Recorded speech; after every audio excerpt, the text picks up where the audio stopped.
ஓம் சாந்தி. பாபாவுடைய இனிமையான மகாவாக்கியம். இன்று 24/7/2025 பாபா சொல்கிறாங்க, मीठी बच्चे तुम इस पढ़ाई से अपने सुखधाम चाहते हो वया शांतिधाम, यही तुम्हारा एम ऑब्जेक्ट है, ये कभी नहीं भूलनी चाहिए. இனிமையான குழந்தைகளே, நீங்கள் இந்த படிப்பு மூலமாக தன்னுடைய சுகதாமம் செல்கிறீர்கள், சாந்தி தாமம் வழியாக. இதுதான் உங்களுடைய எய்ம் ஆப்ஜெக்ட். இதை ஒரு பொழுதும் நீங்கள் மறக்கக்கூடாது. तुम बच्चे साक्षी होकर इस समय ड्रामा की कौन सी सीन देख रहे हो? பாபா கேள்வி கேட்குறாங்க. குழந்தைகள், நீங்கள் சாட்சி ஆயிட்டு இந்த நேரம் ட்ராமாவோட என்ற ஒரு காட்சியை நீங்கள் பார்த்துட்ருக்குறீங்க. பதில், இந்த நேரம் ட்ராமாவில் டோட்டலாக முழுமையாக துக்கத்தினுடைய காட்சி ஓடிட்டுருக்கு. அகர் கிசிக்கு சுக ஹே தோ பி அல்பகால் காக் விஷ்டா சாமான். ஒருவேளை யாருக்கா சுகம் இருக்குதுன்னா கூட அது அல்பகால காக்கை எச்சலுக்கு சமமானதாக இருக்குது. மற்றபடி துக்கமே துக்கமாக இருக்குது. தும் பச்சே அபி ரோஷனிமே ஆய குழந்தைகள், நீங்கள் வெளிச்சத்துக்கு வந்துட்டீங்க. நீங்கள் தெரிஞ்சிட்டீங்க, செகண்ட் பை செகண்ட் இந்த எல்லையற்ற சிருஷ்டி சக்கரமானது சுழன்று கொண்டே இருக்குது. ஒரு நாள் போல் இன்னொரு நாளில், ஒரு மணித்துளி மாதிரி கூட இன்னொரு மணித்துளி. ஒவ்வொரு நாளும் ஒவ்வொரு விதமாக இருக்குது. சாரி துனியாக்கி ஆக்ட் பதல் திராதி, முழு உலகத்தினுடைய நடிப்பு மாறிக்கொண்டிருக்கிறது. புதிய சீன் சென்று கொண்டிருக்கு, புதிய காட்சியானது சென்று கொண்டிருக்கிறது. பாபா சொல்கிறாங்க, இந்த சிருஷ்டி சக்கரமானது அநேக முறை சுழன்று இருக்குது. பாபாவும் அநேக முறை வந்திருக்கிறாங்க. இப்பொழுது கூட நம்மளை தூய்மையாக்கத்து வந்திருக்கிறாங்க. தூய்மையாக்கி அனைத்து ஆத்மாக்களையும் கொசு கூட்டம் போல அழைத்து செல்வதற்கு. பிறகு பாபா எல்லாரும் சாந்தி தான் பெறணும், பாபா நிர்வாண தாமத்துக்கு போயிடுவார். குழந்தைகள் நாமளும் போயிடும். அப்போ உங்களுக்கு எவ்வளோ குஷி வேணும். இந்த படிப்பு மூலமாக நாம் நம்முடைய சுகதாமம் போகிறோம், சாந்தி தாமம் வழியாக. இதுதான் உங்களோட எய்ம் ஆப்ஜெக்ட். இதை நீங்கள் ஒரு பொழுதும் மறக்கக்கூடாது. தினந்தோறும் நீங்கள் கேட்குறீங்க, புரிஞ்சிருக்கீங்க இல்லையா? நாம் பதித்திருந்து பாவனமாகறதுக்காக தான் படிக்கிறோம். பாபா வந்திருக்கதே அதுக்காக தான். தூய்மை ஆகிறதுக்கு சகஜமான உபாயம் சொல்கிறேன். சகஜமான உபாயம் நினைவு. ஏபி நெய் பாத்துன்னு இது ஒன்றும் புது விஷயம் கிடையாது. சொல்லப்பட்டிருக்கு இல்லையா? பாபா பகவான் ராஜயோகம் கற்றுக் கொடுப்பார். சிறப் போலியே கருது. இது ஒரே ஒரு தவறு மட்டும் செஞ்சுட்டாங்க. சிவ பரமாத்மான்னு எழுதுறதுக்கு பதிலாக ஸ்ரீ கிருஷ்ணான்னு எழுதிட்டாங்க, பேரை மாற்றி எழுதிட்டாங்க. ஏபி நெய் बच्चों को जो नॉलेज मिल रही वो गीता किसी और कोई शास्त्र में होगी. இதுவும் கிடையாது. குழந்தைகளுக்கு பாபா என்ன நாலேஜ் கொடுத்துட்ருக்காங்களோ அது எதில் உள்ளது? கீதையில் உள்ளது சொல்கிறாங்க இல்லையா? வேற எந்த சாஸ்திரத்துலேயும் கிடையாது. கீதையில் தான் இந்த வாசகம் கூட வருது. பச்சி ஜான்தே கோய் பி மனுஷிக்கு மகிமை. எந்த ஒரு மனிதனுடைய மகிமையும் இது கிடையாது. நமக்கு தெரியும் இது பாபாவுடைய மகிமை. பாபா ना आए तो सृष्टि का चक्र ही ना फिरे, दुखदाम से सुखदाम कैसे बने? सृष्टि का चक्र तो फिरना ही है இல்லையா? बाप को तो भी जरूर आना ही है. பாபா வரல அப்படின்னா சிருஷ்டி சக்கரம் சுழலாது. துக்கதாமத்திலேருந்து சுகதாமம் எப்படி போகிறது? பாபா சொல்கிறாங்க, அப்படி இல்லை. சிருஷ்டி சக்கரம் சுற்றி தான் ஆகும், பாபா அவசியம் வந்து தான் ஆகணும். அப்படி தான் ட்ராமாவில் இருக்குது. பாபா வந்திருக்கதே எதுக்காக? சக்கரப்படி அவர் வரணும், எல்லோரையும் அழைத்து செல்ல வேண்டும். சக்கரம் சுழன்று தான் ஆகும். பாபா ना आए तो कली से सत्य कैसे बने? बाकी ये बातें कोई शास्त्र में नहीं है. பாபா வரல, அப்போ கலியுகத்திலேருந்து சத்தியுகம் எப்படி போகிறது? இந்த மாதிரி விஷயங்கள் எல்லாம் எதுவும் சாஸ்திரத்தில் எழுதப்படலை. ராஜயோகத்தை பற்றி சொல்லியிருக்கிறாங்க கீதையில். अगर समझे भगवान आबू में आया तो एकदम भाग्य मिलने के लिए. ஒரு வேளை எல்லாரும் தெரிஞ்சுக்கிறாங்க பகவான் அபுல வந்திருக்கிறார் அப்படின்னா என்ன ஆகும்? ஒரே அடியா எல்லாரும் ஓடி வந்துடுவாங்க. அபுக்கு எல்லாரும் வந்துடுவாங்க. அத்தனை கூட்டம், அத்தனை ஆத்மாக்களும் அபுக்கு வந்துடுவாங்க. என்ன ஆகும்? இடமே இருக்காது. பாபா சந்திக்க முடியாது. அப்படி பெரிய கியூ நிற்கும். பாபா சொன்னதெல்லாம் நடக்குது. மேலே அபு மலையிலேருந்து கீழே அபு ரோடு வரைக்கும் கியூனா எத்தனை கிலோமீட்டர்? அவ்வளோ பேரும் பாபா சந்திக்க நிற்பாங்க. तुमको पुरुषार्थ करना है और कराना है. सैम्पलिंग लगती रहेगी. நீங்கள் முயற்சி பண்ணணும், மற்றவங்களையும் செய்ய வைக்கணும். ஜாட் படா ஹோ ஜாயேகா.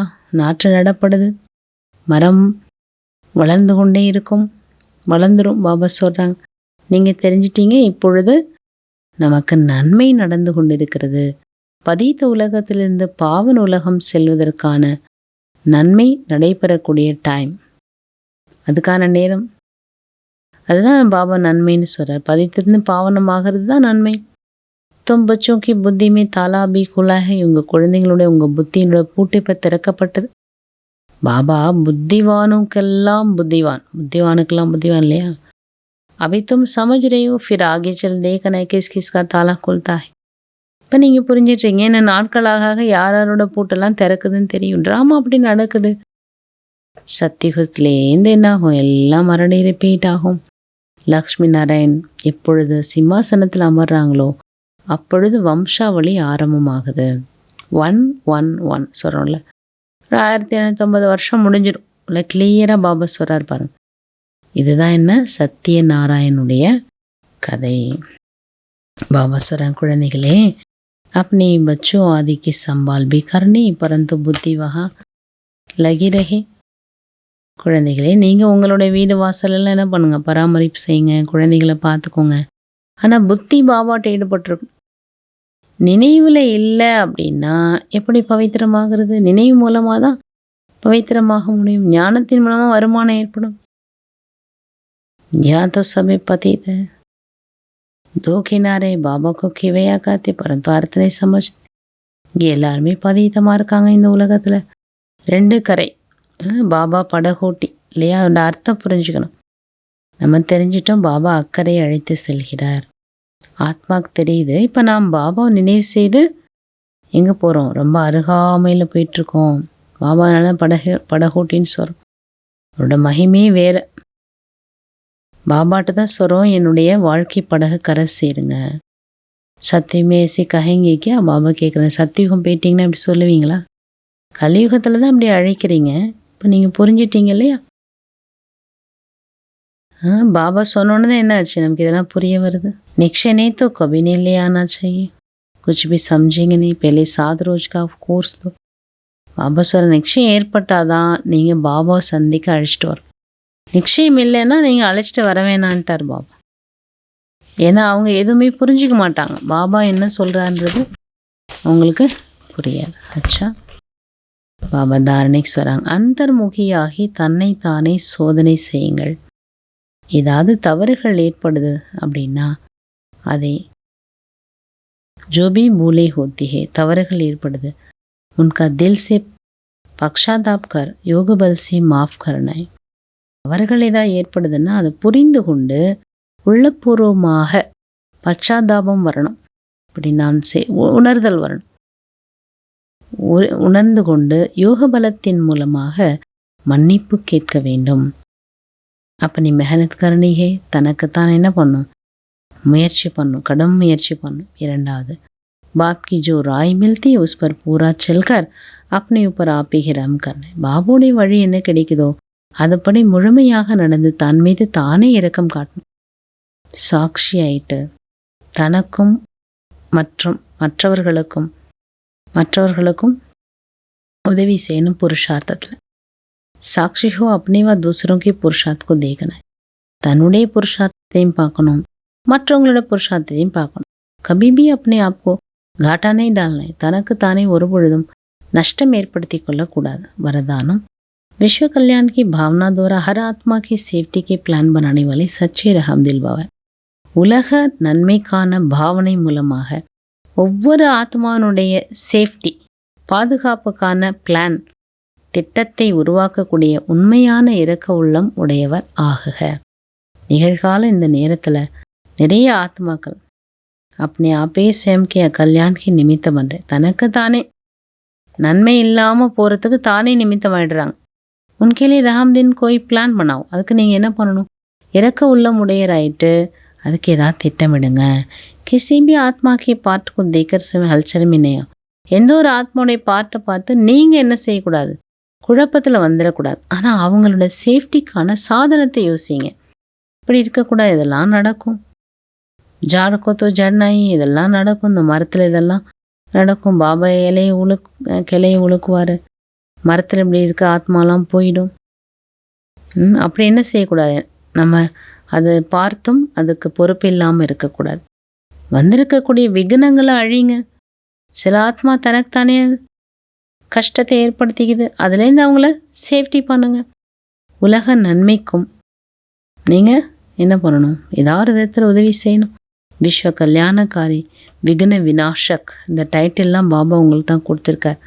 அதன் பிரமாணமாக எண்ணங்கள், வார்த்தை, கர்மா இது எல்லாத்திலும் கொண்டு வந்து இரக்க உள்ளமுடையவராகி வாயுமண்டலத்தை மாற்றுவதற்கு நீங்கள் சகயோகி ஆகுங்க. சுலோகன் கர்ம யோகி வகி பன் சக்தா. கர்மயோகியாக யாரால் ஆக முடியும்னா जो बुद्धि पर अटेंशन का पहरा देता है. புத்தி மீது அட்டென்ஷன் கவனம் என்ற காவலாளி யார் வச்சிருக்காங்களோ அவங்க தான் கர்மயோகி ஆக முடியும். அவ்வக்த இஷாரை சங்கல்பத்தினுடைய சக்தியை சேமிப்பு செய்து சிரேஷ்டமான சேவைக்கு நிமித்தமாகுங்கள். लास्ट में फाइनल पेपर का क्वेश्चन होगा, सेकंड में फुल स्टॉप, इसी में ही नंबर मिलेंगे. லாஸ்ட்டில் ஃபைனல் பேப்பரோட கொஷின் வரும். அப்போ செகண்டில் புள்ளி வைக்கணும். இதில் தான் நமக்கு நம்பர் கிடைக்குது. செகண்ட் से ज़्यादा हो गया तो फेल हो जाएंगे. செகண்டை விட அதிகமாக போயிட்டுனா ஃபெயில் ஆகிடுவாங்க. ஏக் பாபா அவர் மே, ஒன்று பாபா அடுத்து நான், மூன்றாவது எதுவும் கிடையாது. ஏசனே ஏ கர்லும் ஏ தேக்கலும் இப்படி இருக்கக்கூடாது. இதை செய்வோம், இதை பார்ப்போம், இது நடந்திருக்கு, இது நடக்கலை, இது ஏன் நடக்கலை, இது என்ன நடந்திருக்கு, இந்த போன்ற எண்ணங்கள் எதுவுமே வரக்கூடாது. இது மாதிரி எண்ணங்கள் வந்தால் ஃபைனல் பேப்பரில் பாஸ் ஆக முடியாது. அதனால் ஒன்று பாபா, ஒன்று நான், அவ்வளோதான். அச்சா, ஓம் சாந்தி.